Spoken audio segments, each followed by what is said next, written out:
Students, આજના આપણા વિડીયોમાં આપણે ઇંગ્લિશ ગ્રામરની અંદર લાસ્ટ વિડીયોમાં જોઈ કે કોમ્પ્રિહેન્શન વિભાગ આપણે જોઈ રહ્યા હતા અને કોમ્પ્રિહેન્શનના આપણે રાઇમ્સ એટલે કે કવિતા અને પેરેગ્રાફ ઉપરથી કવિતા અને ગ્રાફ ઉપરથી જે ક્વેશ્ચન આન્સર હતા એ આપણે કમ્પ્લીટ કર્યા હતા. હવે આપણને અહીંયા સ્ટોરી છે કે વાર્તાના આધારે પ્રશ્નોના ઉત્તર લખો. તો વાર્તાના આધારે પ્રશ્નના ઉત્તર હવે આપણે જોઈશું. Once a crow was very thirsty. પહેલા વાર્તા આપી છે, આપણે એને જોઈ લઈએ અને ગુજરાતી સમજી લઈએ. એક દિવસ એક કાગડો થર્સ્ટી એટલે તરસ્યો હતો, એને ખૂબ તરસ લાગી હતી. He looked for water here and there. Here and ધેરનો અર્થ થશે અહીંયા ત્યાં, અહીં ત્યાં. એ લુક ફોર એટલે પાણીની શોધમાં એને અહીં ત્યાં જોવા લાગ્યો. But all the rivers were dry. પણ બધી નદીઓ ડ્રાય એટલે સુકાઈ ગઈ હતી, એટલે કે કોઈ નદીમાં પાણી હતું નહીં. After some times the crow saw a water pot near a tree. થોડા સમય સુધી એ પાણી શોધતો હતો, એટલે થોડા સમય પછી the crow saw a water pot near a tree. કાગડાએ એક વૃક્ષની નજીક પાણીનો કુંજો જોયો. He flew quickly there. Flew એટલે ફ્લાય, ઉડવું, એનું ભૂતકાળનું રૂપ છે. ક્વિકલી એટલે ઝડપથી, એ ત્યાં ઝડપથી ઉડ્યો. He looked into the pot and saw some water in it. Looked into એટલે કુંજાની અંદર એને જોયું, and saw some water in it, અંદર થોડું પાણી જોયું. But the water was far down in the pot. Far એટલે દૂર, ડાઉન એટલે નીચે.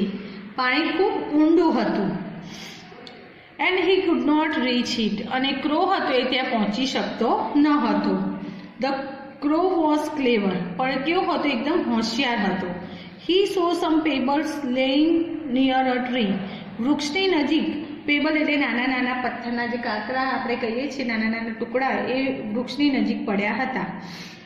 He picked up some stones one by one and dropped them into the pot. Picked up એટલે એને ઉઠાવ્યા. Some pebbles થોડા કાંકરા એને ઉઠાવ્યા, and one by one એક પછી એક dropped into the pot. એક પછી એક લઈ અને એને કુંજામાં નાખ્યા. The water came up. પાણી ઉપર આવ્યું. To the pot. Top. પાણી કાંકરા નાખે એટલે ઊંચું આવ્યું. He drank a lot of it. He એટલે અહીંયા crow. drank a lot of it. એને ખૂબ પાણી પીધું. and flew away happily. અને એ ઝડપથી ઉડી ગયો. હવે એના આધારે અહીંયા આપણને વાર્તાના આધારે કેટલાક ક્વેશ્ચન આપ્યા છે, તો એ જોઈ લઈએ કે હુ વોઝ થર્સ્ટી. કોણ તરસ્યું હતું? તો કાગડો. તો આપણે લખીશું a crow was thirsty. A crow was thirsty.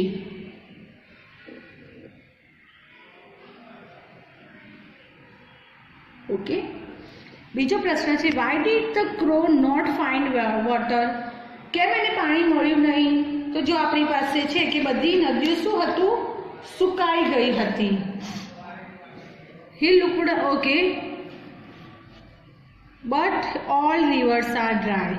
એને પાણી મળ્યું નહીં કેમ કે બધી નદીઓ સુકાઈ ગઈ હતી. તો આપણે લખીશું કે the crow did not find water because the crow did not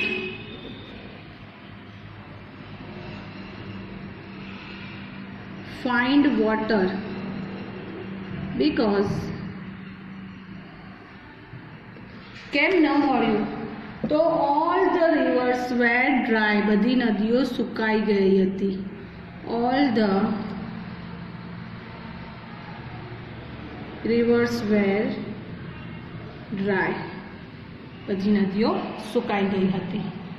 એને પછી છે what did the crow see near a tree.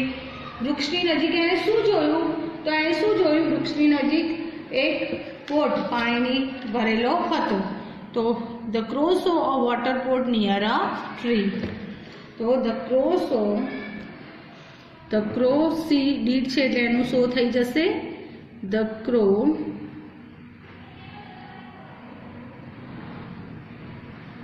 A water pot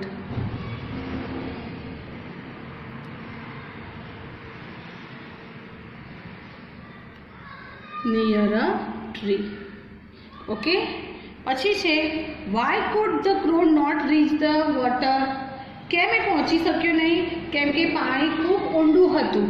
તો the crow could not reach the water. The crow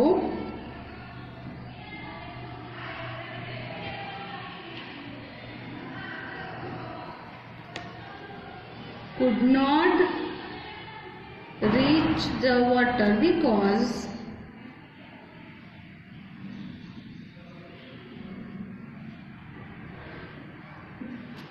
શું હતું કે પાણી ખૂબ ઊંડું હતું. તો the water was far down. The water was far એટલે દૂર, down એટલે નીચે, નીચે ખૂબ ઊંડું હતું. ઓકે. એના પછી છે what did the crow do with the pebble? એને શું કર્યું? તો એક એક કરીને કાંકરા ઉઠાવ્યા અને શું કર્યું હતું? એને પાણીની અંદર, કુંજાની અંદર નાખ્યા. તો આપણે અહીંયાથી સ્ટાર્ટ કરીએ છીએ. the crow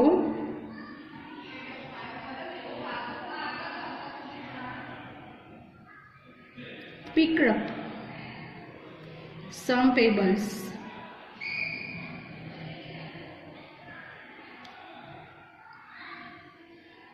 and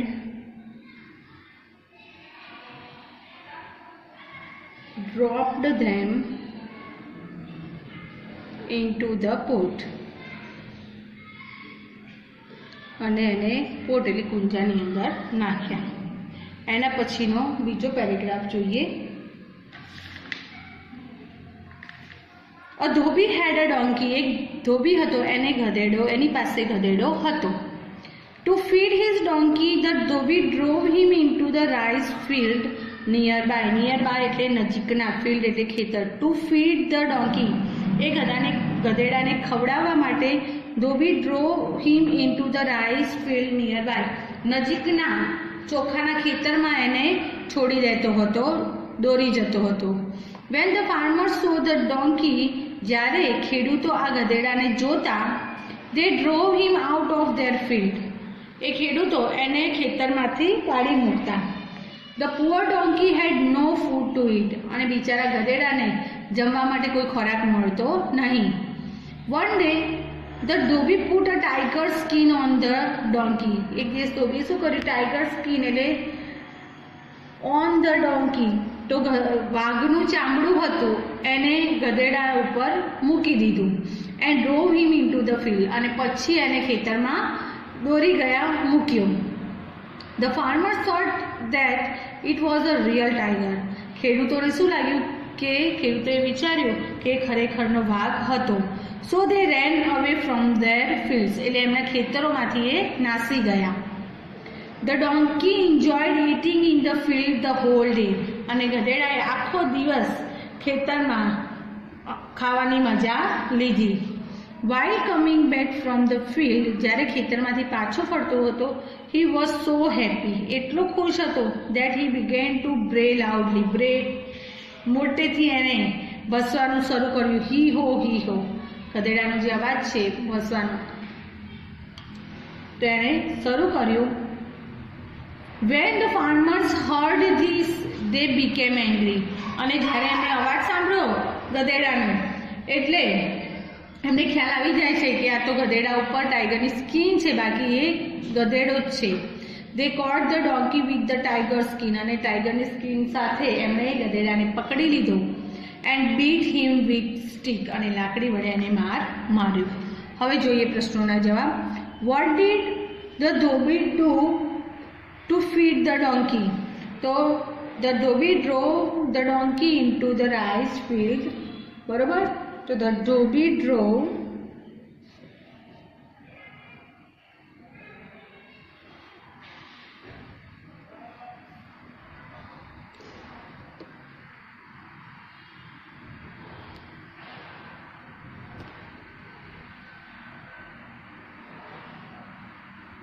the dhobhi drove the donkey into the rice field.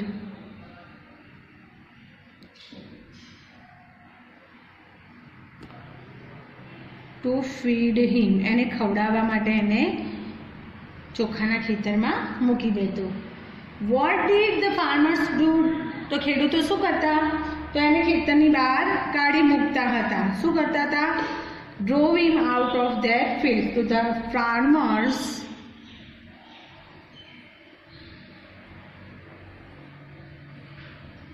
drove him out of their fields, out of their fields. એના ખેતરમાંથી એને હાંકી કાઢતા. હવે જોઈએ એના પછી નેક્સ્ટ છે question number 3. What did the dhobi do then? પછી ધોબી શું કરતો? તો ધોબી શું કર્યું કે એને ધોબી એના ઉપર ટાઈગરની સ્કીન લગાવી અને પછી એને ખેતરમાં મૂક્યો. તો dhobi put the dhobi put the tiger's skin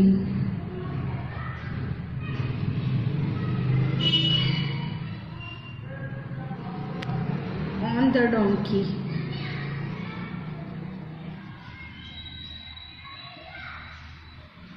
and drove him into the field. Drove him into the field. પછી એને ખેતરમાં છોડી દીધું. ઓકે, એના પછીનો ક્વેશ્ચન છે why did the farmers run અવે? કેમ ભાગી ગયા? એમ કે એમને લાગ્યું કે ખરેખરમાં વાઘ છે. તો ધ ફાર્મર્સ રેન અવે because the farmers ran away because they thought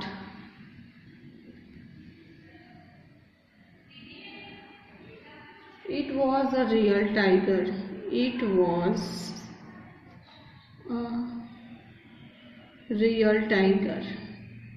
તે ખરેખર વાઘ હતો એવું એમને લાગ્યું.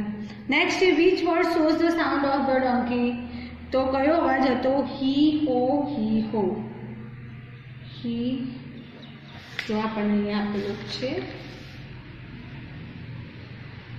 હી હો.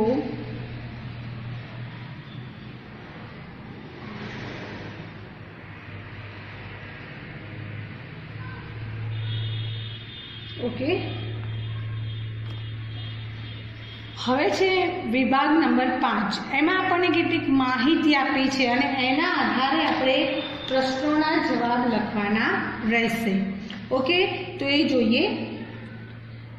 We are all young citizens. આપણે બધા યુવાન સિટીઝન્સ એટલે ભારત નાગરિકો છીએ ઓફ ઇન્ડિયા, ભારતના. આપણે બધા ભારતના યુવાન નાગરિકો છીએ. We are the future of our country. આપણે આપણા દેશનું ફ્યુચર એટલે ભવિષ્ય છીએ. We in India can vote from the age of 18. આપણે ભારતમાં વોટ કેટલા વર્ષની વયથી આપી શકીએ છીએ? તો 18 વર્ષની ઉંમરથી આપણે મત આપી શકીએ છીએ. We must learn to become good citizens. આપણે એક સારા નાગરિક બનીએ એવું આપણે શીખવું જોઈએ. The duty of young citizens is to love and care and respect their family members, friends and teachers. દરેક યુવાન સિટીઝન છે, નાગરિક છે, તેની શું ડ્યુટી છે, શું ફરજ છે? તો આને લવ એટલે ચાહવું જોઈએ, કાળજી રાખવી અને રિસ્પેક્ટ કરવી જોઈએ. કોની? તેના ફેમિલી મેમ્બર્સની, કુટુંબના લોકોની, ફ્રેન્ડ્સની અને ટીચર્સની. એના મિત્રોની, ટીચર્સની અને કુટુંબના એના ફેમિલીમાં લોકો છે એના પ્રત્યે કાળજી, રિસ્પેક્ટ અને એમને લવ એટલે કે ચાહવું જોઈએ. They should live in discipline and help the needy people. એમણે એટલે કે યંગ સિટીઝન્સ જે છે એમણે ડિસિપ્લિનમાં રહેવું જોઈએ એન્ડ હેલ્પ નીડી પીપલ એટલે ડિસિપ્લિનમાં રહેવું જોઈએ અને નીડી પીપલ એટલે જરૂરિયાતમંદ લોકોની મદદ કરવી જોઈએ. We young people are the future citizens of India. આપણે યુવાન લોકો એ ભારતના ભવિષ્યના નાગરિકો છીએ. We must love and protect our country. આપણે આપણા દેશને ચાહવું જોઈએ અને એની રક્ષા કરવી જોઈએ. હવે જોઈએ who was the future of the country. તો શું છે? all young citizens. શું છે? all young citizens. તો who ની જગ્યાએ આપણે લખી દઈશું all young citizens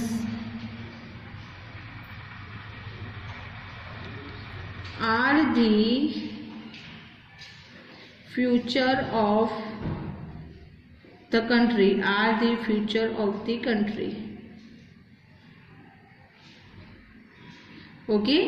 નેક્સ્ટ છે India we can vote at the age of કેટલા વર્ષની ઉંમરે? તો 18. તો 18 years.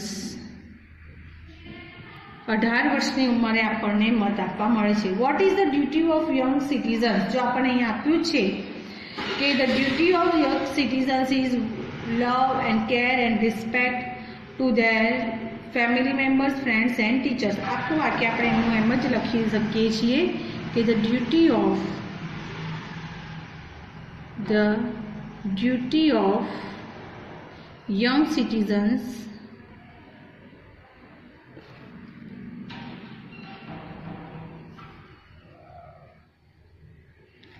is to love and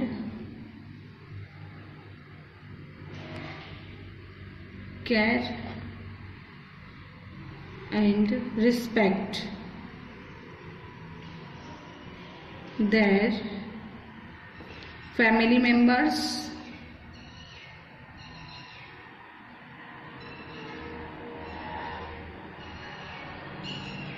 friends and teachers.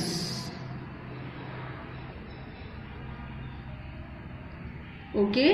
Next છે young citizens should live in પછી છે blank and help the blank. live in તેમણે કેવી રીતે રહેવું જોઈએ? આપણને અહીં આપ્યું છે કે they should live in discipline. આનો જવાબ આપણે અહીંયા નીચે લખીએ છીએ.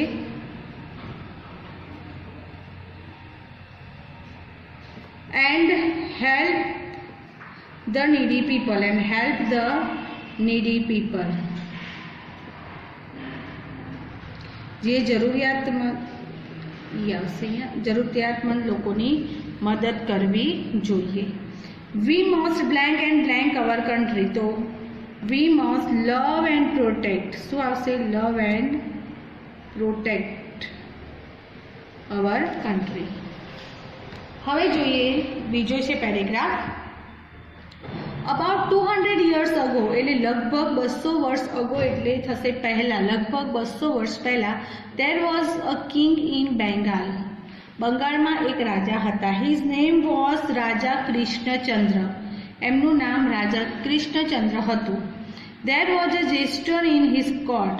જેસ્ટરનો અર્થ થશે એવો વ્યક્તિ જે કોર્ટમાં લોકોનું મનોરંજન કરવાનું કાર્ય કરતો હોય, તો એક જેસ્ટર એમના દરબારમાં હતો. His name was Gopal Bhand. એનું નામ શું હતું? Gopal Bhand. People said Gopal is a fool. લોકો કહેતા ગોપાલ મૂર્ખ છે. But actually he was wise and witty.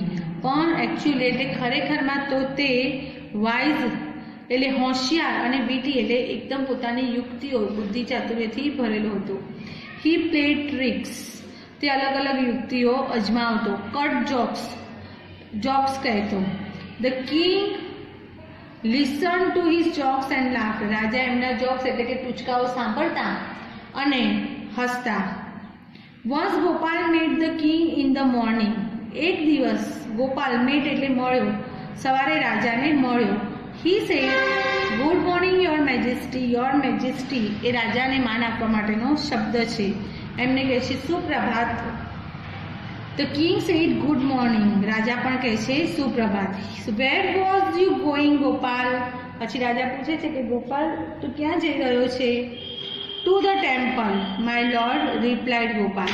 Gopal જવાબ આપે છે કે હું મંદિરે જઈ રહ્યો છું. The king went to his garden for a walk. રાજા એમના ગાર્ડનમાં ચાલવા ગયા. There was a stone on the ground. મેદાન ઉપર પથ્થર હતો. The king fell and hurt his toe. રાજા પડી ગયા અને એમને અંગૂઠા ઉપર હર્ટ એટલે વાગ્યું. હી વોઝ એંગ્રી, ગુસ્સે થયા. હી સેડ, અને બોલ્યા, I saw Gopal's face early in the morning, મેં સવારે ગોપાલનો ચહેરો જોયો હતો. And I hurt my toe, અને મારા અંગૂઠાને નુકસાન થયું, વાગ્યું. Go and bring him to the court, જાઓ અને એને દરબારમાં હાજર કરો. હવે આપણે જોઈએ હુ વોઝ કૃષ્ણચંદ્ર. કૃષ્ણચંદ્ર કોણ હતા? તો કોણ હતા? તો બેંગાલના રાજા હતા. તો કૃષ્ણચંદ્ર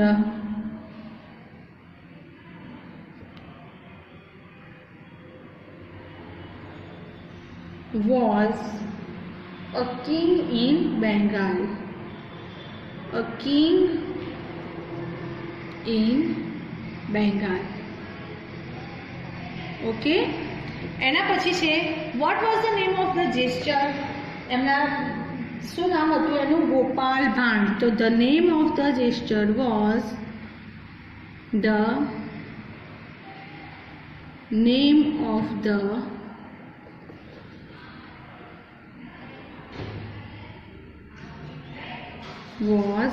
ગોપાલ ભાંડ. GOPAL, ગોપાલ ભાંડ. ઓકે, પછી છે Gopal was a fool. True or false? તો વિધાન થશે ફોલ્સ. એ મૂર્ખ નહોતો, એ પોતાની બુદ્ધિ અને યુક્તિથી દરેક વસ્તુને હલ કરતો હતો. The blank fell and hurt his toe.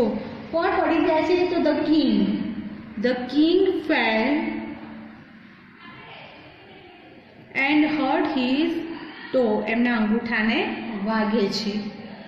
Which word in the paragraph means clever? તો ક્લેવર માટે કયો શબ્દ વપરાયો છે? તો ક્લેવર માટે અહીંયા વપરાયો છે વાઇઝ. વાઇઝ એટલે હોશિયાર, ચતુર, અને ક્લેવરનો અર્થ પણ થશે હોશિયાર. હવે જોઈએ આપણું next paragraph. Mohan was a student in Rajkot. Mohan રાજકોટમાં એક વિદ્યાર્થી હતો. He did not always stand first in the class. એ ક્લાસમાં હંમેશા પહેલા નંબર આવતો નહોતો. But he was always honest, પણ એ હંમેશા પ્રામાણિક હતો, કોઈ પણ વસ્તુમાં પ્રામાણિકતા દર્શાવતો હતો. Once the school had its annual inspection. સ્કૂલમાં એક વખતે વાર્ષિક ઇન્સ્પેક્શન આવ્યું. The inspector went round all the classes. અને જે હતા ઇન્સ્પેક્ટર એટલે કે જે ચેકિંગ માટે આવ્યા હતા એ બધા ક્લાસોમાં ફર્યા. He also went to class 5. એ ધોરણ 5માં એટલે કે 5મા ધોરણના ક્લાસમાં પણ ગયા. Mohan was a student in that class. Mohan તે ક્લાસમાં વિદ્યાર્થી હતો. It was an English class. અને ક્યારે શેનો પિરિયડ ચાલતો હતો? એ વખતે ઇંગ્લિશનો. The inspector gave a spelling test. The inspector gave a spelling test. Inspector જે ત્યાં આવ્યા હતા ચેકિંગ માટે, એમણે એક સ્પેલિંગનો ટેસ્ટ લીધો, એક ટેસ્ટ આપ્યો. He dictated 10 words. એમણે 10 શબ્દો લખ્યા. One word was kettle. એમાંનો એક શબ્દ હતો kettle. Mohan did not know the spelling of the word. અને મોહનને એ કેટલનો સ્પેલિંગ આવડતો નહોતો. He wrote a wrong spelling. એને ખોટો સ્પેલિંગ લખ્યો. The teacher saw the wrong spelling in Mohan's slate. ટીચરે મોહનની સ્લેટમાં ખોટો સ્પેલિંગ લખેલો જોયો. He made a sign to Mohan. એમને સાઇન એટલે ઈશારો કર્યો મોહનને. Copy the word from your neighbor. કે તારા બાજુમાં બેઠેલો જે વિદ્યાર્થી છે એની અંદરથી કોપી કરી એટલે કે જોઈને લખી દે.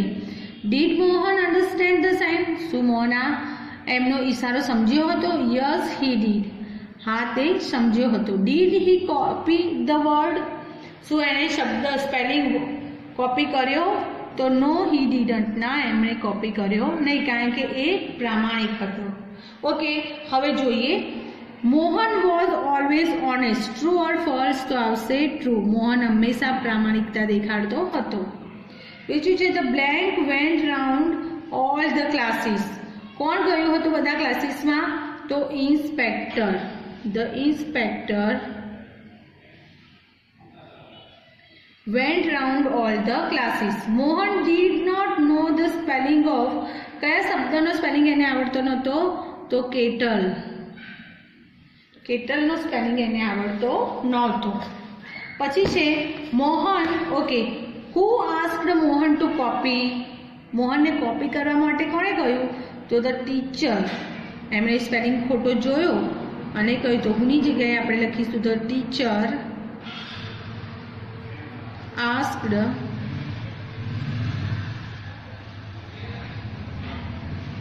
Mohan to copy. મોહનને કોપી કરવાનું કહ્યું. Which word is the passage means yearly? Yearly એટલે વાર્ષિક. તો એના જેવો શબ્દ કયો છે? એન્યુઅલ. એન્યુઅલનો અર્થ પણ થશે વાર્ષિક. ઓકે, તો which word is the passage means વાર્ષિક, તો એન્યુઅલ. આ હતું આપણું કોમ્પ્રિહેન્શન. એની અંદર આપણે જોયું કે અલગ અલગ વિભાગ હતા. એમાંનો પહેલો વિભાગ છે આપણો, એ અહીંયા કમ્પ્લીટ થાય છે કોમ્પ્રિહેન્શનનો. કમ્પોઝિશન એની અંદર આપણો પહેલો વિભાગ હતો કોમ્પ્રિહેન્શનનો, એ અહીંયા કમ્પ્લીટ થાય છે. ત્યારબાદનો વિભાગ આવે છે લેટર રાઇટિંગ. એમાં આપણે એક લેટર જોઈએ છે. હવે પછીના બીજા લેટર્સ વિશે આપણે નેક્સ્ટ પીરિયડમાં જોઈશું. Okay, thank you student.